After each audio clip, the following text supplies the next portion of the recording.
नमस्कार। आज का हमारा विषय 2025 कन्या राशि वालों के लिए कैसा रहने जा रहा है। क्या स्थितियां बनेंगी शरीर स्वास्थ्य पे, क्या स्थितियां बनेंगी धन को लेके, काम को लेके, व्यवसाय रोजगार इत्यादि चीज़ों की बात करेंगे। सरकारी नौकरी है या प्राइवेट नौकरी है, नौकरी से संबंधित चीज़ों में क्या स्थितियां रहेंगी। नौकरी नहीं है, नौकरी ढूंढ रहे हैं, 2 साल 3 साल हो गया या 6 महीना हो गया, ये साल आपका कैसा जाने वाला है। चाहे वो शेयर मार्केट हो, चाहे संतान हो, चाहे विवाह हो, चाहे शिक्षा हो, चाहे विदेश यात्रा या कोई कर्ज से संबंधित चीज़ें हैं, चाहे सेहत हो, सभी चीज़ों पे डिटेल में बात करेंगे। मेरा राशिफल आपकी चंद्र राशि पे आधारित है। चंद्रमा जहाँ पर भी जन्म कुंडली में बैठा वो आपकी चंद्र राशि हुई। अगर आपको अपनी राशि का नहीं पता तो नाम राशि के आधार पे भी इस कार्यक्रम को देख सकते हैं। चलिए कार्यक्रम को शुरू करते हैं। कन्या राशि वालों के लिए अगर कहा जाए, सबसे पहले सेहत की बात करते हैं, जो जीवन में सबसे ज़्यादा जरूरी। भाई सेहत ठीक है तो काम भी कर लेगा, शरीर स्वास्थ्य भी ठीक रहेगा, विवाह भी हो जाएगा, प्रॉपर्टी भी हो जाएगी, धन भी आ जाएगा, कर्ज भी हो जाएगा, सभी चीज़ें। सेहत की बात करते हैं। देखिए कन्या राशि वालों की अगर मैं बात करूं तो ऐसे तो कन्या राशि वाले कहीं ना कहीं स्वस्थ होते हैं, ज़्यादातर जो देखा गया स्वस्थ होते हैं। कन्या राशि वाले अगर कहा जाए दिमागी होते हैं, पंचुअल होते हैं, ये भी है। कन्या राशि वाले ज़्यादातर देखे गए हैं कि अपने शरीर स्वास्थ्य का ध्यान रखने वाले होते हैं।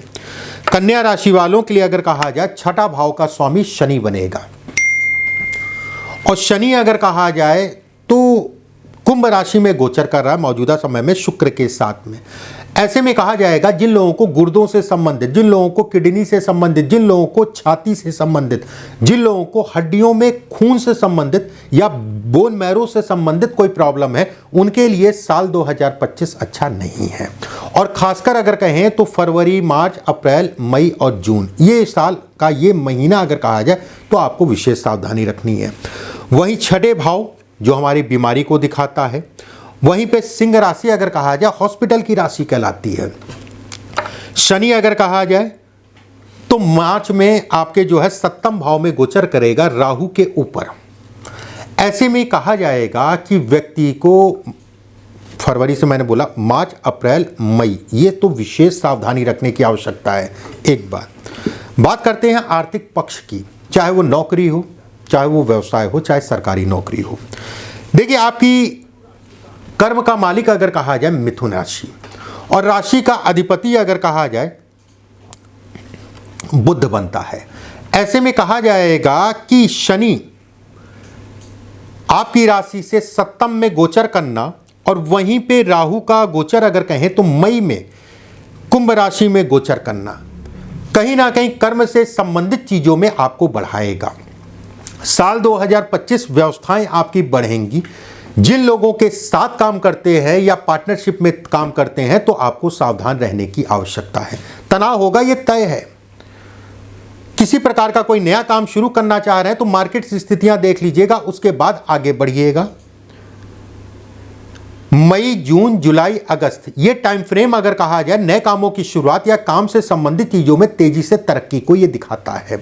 वहीं पे ये भी कहा जाएगा कि विदेश यात्रा, विदेश से संबंधित चीज़ों का आप प्रयास कर रहे हैं तो ये साल आपके लिए बेहद लकी कहलाएगा।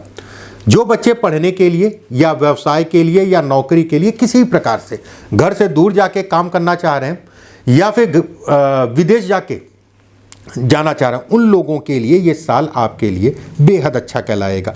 वहीं देवगुरु बृहस्पति अगर कहा जाए तो मई में मिथुन राशि में गोचर करेंगे। ऐसे में कहा जाएगा कि व्यक्ति का अपना मकान, शनि का गोचर यहाँ पर, ये गुरु का गोचर ये, ऐसे में देवगुरु बृहस्पति और शनि, और आपके अगर कहा जाए तो देवगुरु बृहस्पति की राशि का होना, ये तय मान के चलिए। अगर आप थोड़ा भी प्रयास करते हैं मकान के लिए, थोड़ी भी व्यवस्थाएं हैं तो आपका मकान कहीं ना कहीं बन जाएगा। प्रॉपर्टी के लिए ये साल आपके लिए बेहद अच्छा है, जो प्रॉपर्टी आपको दे के जाएगा।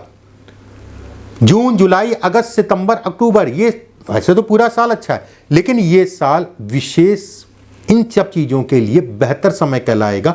ये साल की जो प्रॉपर्टी होगी वो आपको सूट भी करेगी। देखिए प्रॉपर्टी होना एक सामान्य बात है, प्रॉपर्टी का सूट करना ये बड़ी बात है। बहुत सारे ऐसे लोग हैं जो प्रॉपर्टी में गए तो उसके बाद जो है कहीं ना कहीं बर्बाद हो गए। बहुत सारे लोग ऐसे हैं जो नए घर में गए उसके बाद बढ़ गए। प्रॉपर्टी भी सूट व्यक्ति को करना भी जरूरी है।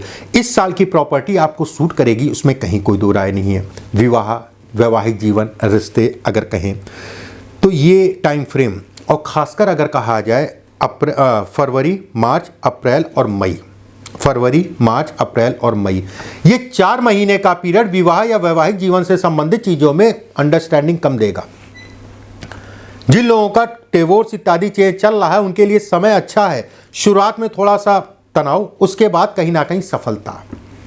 कोशिश ये करिएगा, अगर आपका डिवोर्स का केस चल रहा है, बाहरी सेटल करें तो आपके लिए ज़्यादा बेहतर है। वहीं पे ये भी कहा जाएगा कि विवाह के लिए आगे बढ़ना चाह रहे हैं, वैवाहिक जीवन की शुरुआत करना चाह रहे हैं, रिश्ते देखना चाह रहे हैं, उन चीज़ों के लिए साल 2025 मुझे जो लगता है आपको निराश नहीं करेगा। और उसमें भी अगर कहा जाए तो सितंबर से, हालांकि पूरा साल है, फिर भी सितंबर से लेके दिसंबर तक का पीरियड आपके लिए विवाह की बात करने के लिए या वैवाहिक जीवन में आगे बढ़ जाने के लिए बहुत अच्छा कहलाएगा। बात करते हैं कहीं ना कहीं जो है कर्जों की। देखिए, कर्ज से संबंधित चीज़ों में आपको सावधानी रखनी है। कर्जा अगर कहा जाए ये है, और कर्जा का मालिक अगर कहा जाए तो मंगल है, और कहीं ना कहीं देवगुरु बृहस्पति का आशीर्वाद अगर कहा जाए, और छलावा अगर कहा जाए तो राहु है। कहते नहीं कि एक छलावे के अंतर्गत मैंने बहुत बड़ी गलती की, मैंने उसको पैसा उधार दे दिया, ये मैंने बहुत बड़ी गलती की, उसके कहने पे पैसा लगा दिया, या फिर मैंने बहुत बड़ी गलती की कि इस समय पे मुझे कर्जा नहीं लेना चाहिए था, मैंने वो कर्जा लिया, वो कहीं ना कहीं बर्बाद हो गया पैसा। आज की डेट में अगर कहा जाए तो पूरा घर सफ़र कर रहा है। कर्ज आपको थोड़ा सा देख दाख के लेना है, इस चीज़ का ध्यान रखना है। कारण इसका बड़ा स्पष्ट साफ है। राहु अगर कहें तो मई में आपके जो है कर्ज के भाव में गोचर करेगा। मंगल अगले 3 महीने जो है इसकी अवस्थाएं अगर कहा जाए तो खराब है। वहीं पे शनि अगर कहा जाए तो आपके 7वें भाव में गोचर करेगा।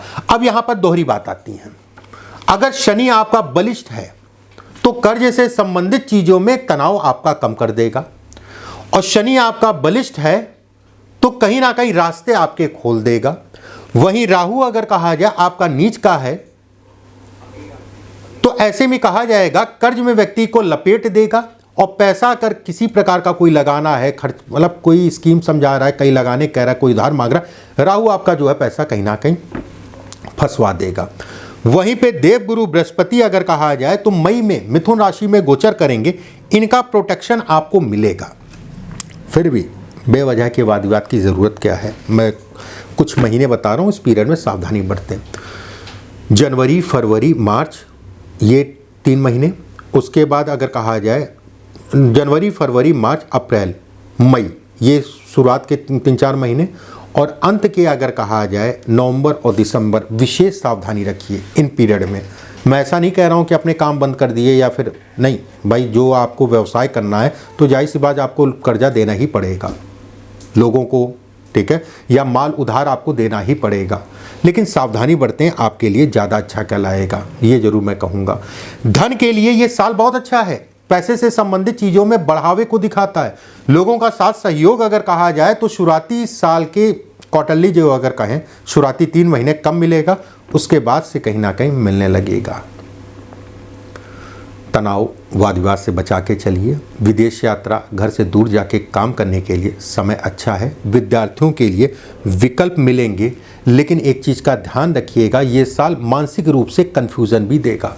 कंफ्यूज मत होइएगा, कहीं भी कंफ्यूज होते हैं तुरंत जो है अपने घर परिवार में बात करिए कि मैं ये करूं कि मैं वो करूं। मैं बिल्कुल ये कहूँगा कि थोड़ा सा आप लोग का योगा करना ज़रूरी है, योगा करते हुए ही चलिए, आपके लिए बेहतर है। कन्या राशि वालों के लिए अगर कहा जाए ये साल मिला जुला सा है, लेकिन अच्छा है, धन के लिए अच्छा है। चैनल को तुरंत सब्सक्राइब कर लीजिएगा, बेल आइकॉन का निशान दबा लीजिएगा, लाइक कर दीजिएगा। अगले वीडियो में आप सभी से दोबारा मुलाकात होगी। अभी के लिए बस इतना ही, नमस्कार।